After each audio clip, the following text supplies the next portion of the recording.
Well, thanks for visiting us this morning at KTALnews.com as well as your Weather Authority app. I'm meteorologist Josh Marces, and this is your Monday morning forecast update. Some unusual heat for us this week.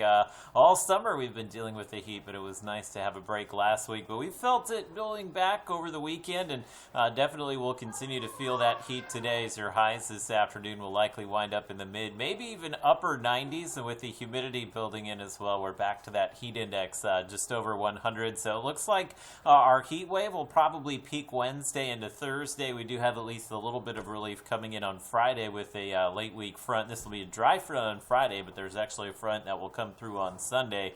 Looks like it may bring some showers and storms for us and bring some heat relief next week. It looks like we'll be dealing with these 90-degree temperatures for much of this week. So you can see your highs today, again, starting out in the 70s this morning. So we'll have a little bit of patchy fog out there, but again, temperatures mid-90s for us this afternoon. It looks like everybody kind of in that range, but it should be very comfortable. Early morning as we'll be in the 60s and low 70s. Watching for some fog as well. We know there will probably be some fog that sets up in the usual corners here, but we'll likely continue to see the sunshine for much of the day once the fog does lift in a few of those areas, and we'll have highs this afternoon. Most of us headed to about 94, 95 degrees. So look at radar as well as satellite. We do have some showers down along the coastline. Again, nothing that looks to have any bearing on us today. You can see high pressure building in, and that's what's pushing down and putting the clamps on any kind of rainfall for us here across the region. This has really nudged the jet stream into the northern half of the country, so this is where all the storms will stay for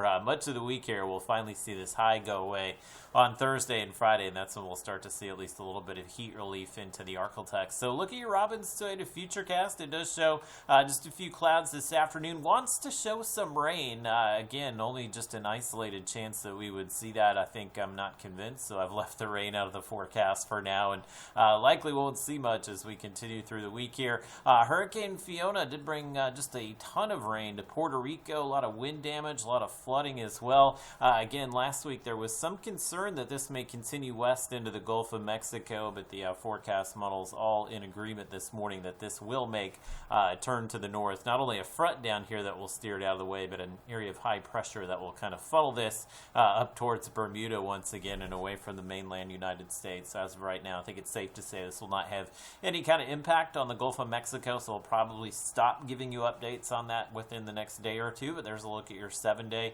which shows us into the upper 90s, hoping we don't have a 100-degree day this week, but we may come close in a few areas Wednesday and Thursday. And again, a dry cold front coming in on Friday will chip away at the temperatures somewhat, but I think we'll have a bigger temperature drop maybe late in the weekend. Next week, I think highs in the 90s for much of this week. Looks like by next week should have those high temperatures dropping into the 80s, so there will be some heat relief just beyond the weekend.